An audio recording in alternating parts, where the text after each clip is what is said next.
Kristo'y hindi manlalalang.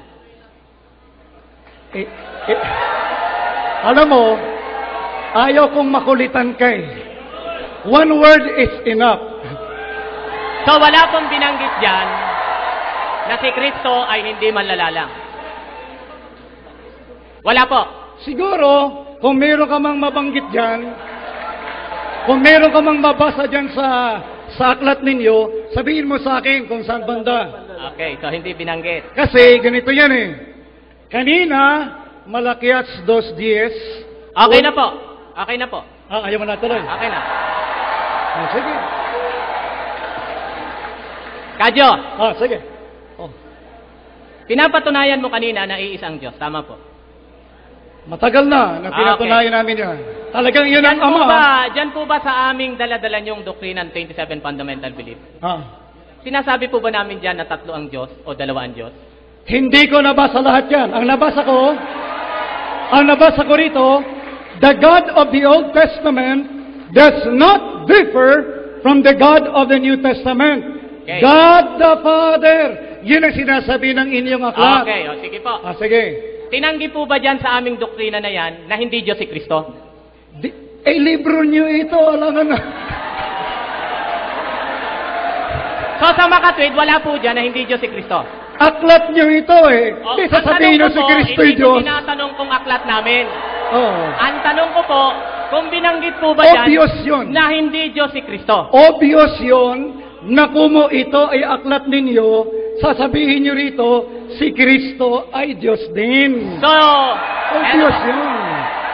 Kaya lang, so lumalabas po na hindi kumampi sa iyong pagpapatotoo yung aming libro.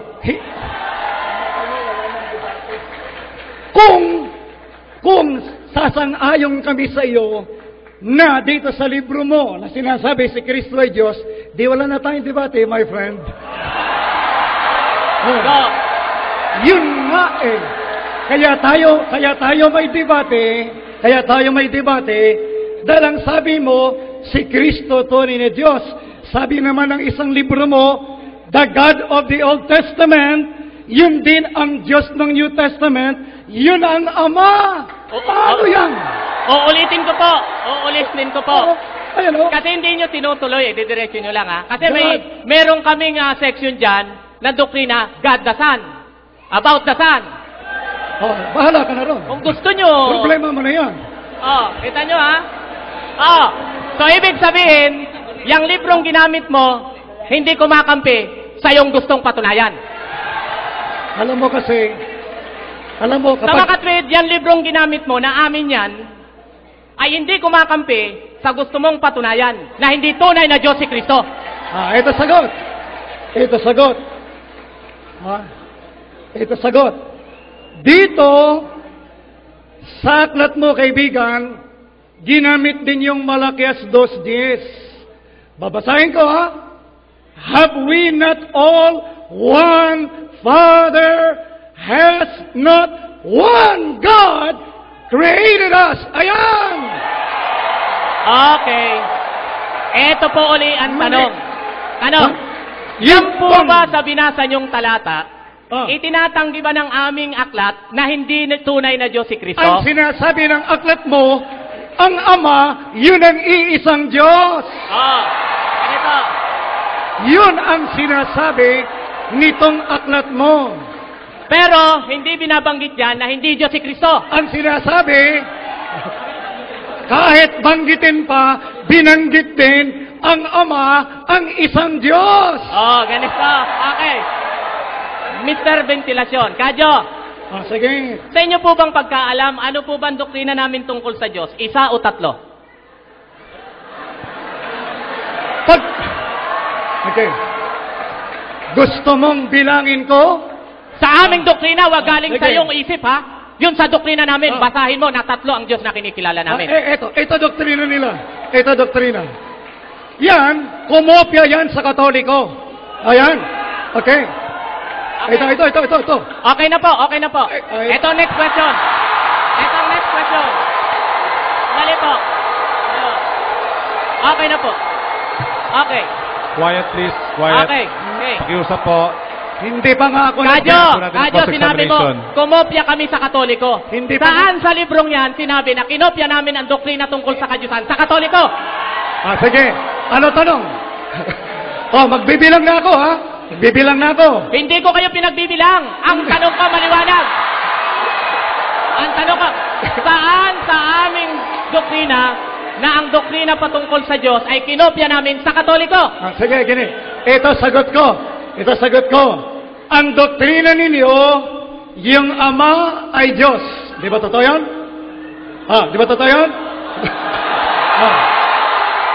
Yung doktrina ninyo, ang Ama ay isang Diyos. Di ba totoo yan? Tama po. Ayun! Dali, ako nagtatanong. Sa mga tuwid, Yun pag lang. sinabing... Mr. Ventilasyon, Kadyo. Tanong ko nga po uli. Saan po dyan sinabi na yung doktrinang yan ay kopya namin sa Katoliko? Sige. Ibinanggit mo eh. Sige, pasensya ka na lang kasi kung talagang natitisod ka doon, okay na lang. Hindi kasi ganito yan eh. Yung Seventh-day Adventist, nung 1844 kayo lumitaw. Hindi ko po tinatanong kung Ano ano ang paglitaw namin. Ang tanong ko, total ginagamit mo ang aming libro. Kaya nauna yung Katoliko na gumamit niyang aral na yan. Andali po. Pero, ganito, andali po. Pero, wala kang mababasa dyan na kinopya namin yan sa Katoliko. Walang mabasa. Kaso, Galing lang sa'yo yun, yung salitang yun. Pero, halata na ng audience yan. Di galing lang sa'yo yun. Sir, ventilasyon, ulitin ko po, Kadyo. Sa mga wala talaga yon sa aming libro. Sige na. Aminin niyo po kung nandyan o wala. Wala po talaga yon. Sige na nga, bahala ka na. Wala. Pero, hindi pa ako tapos magbilang. Gusto mo Okay na po. Okay. Itutuloy ko ipagbilang? Mamaya po. Mamaya. Tatayo niyo. Okay. Kita mo, masayang-masaya yung mga kaibigan natin. Okay po. Sige. Kadyo, inyo pong article ito, ano po? What Jesus? Ako gumawa ng article? Kayong gumawa nito, di po? Anong issue? June. June ano? 2006. Wala pong nakaano rito. Ano pamagat ng article? Was Jesus claiming to be one and the same as God? Ayun, 8:58 yan. Hindi po, John 10:30. Sige. Sige. Okay po. Quiet please, wala pong boo please. At least sa mga nandyan po. may chance ako na ipaliwanag ng husto sa yung artikulo na yan. Sige, tanong. So kasi, nagkaroon po kayo ng diagram dito tungkol sa salitang one.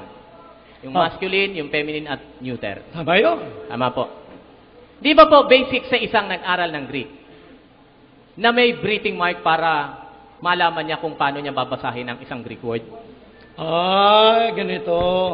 Yung greeting marks na sinasabi mo... Andali po.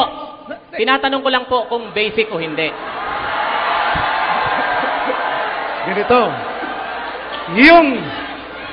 Yung paglalagay ng breathing marks, depende yan doon sa publisher ng libro. Hindi ko po tinatanong yung publisher. Kadyo, kayo po tinatanong ko kasi kayo nagsulat nito, hindi yung publisher. Tama.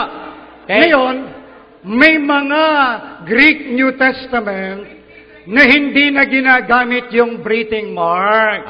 Kasi yung original Greek New Testament, may breathing marks ba? Wala nga Wala. po. Pero ganito po. Kaya, Ito na ang tanong.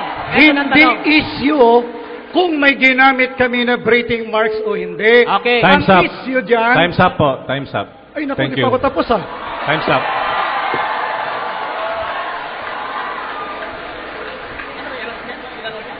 May breathing marks daw. Ano kinalaman? Second stamp ka, Richard.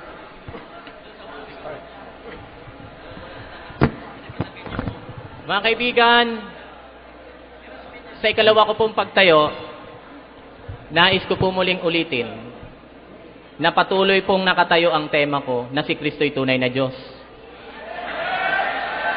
Alam niyo po kung bakit?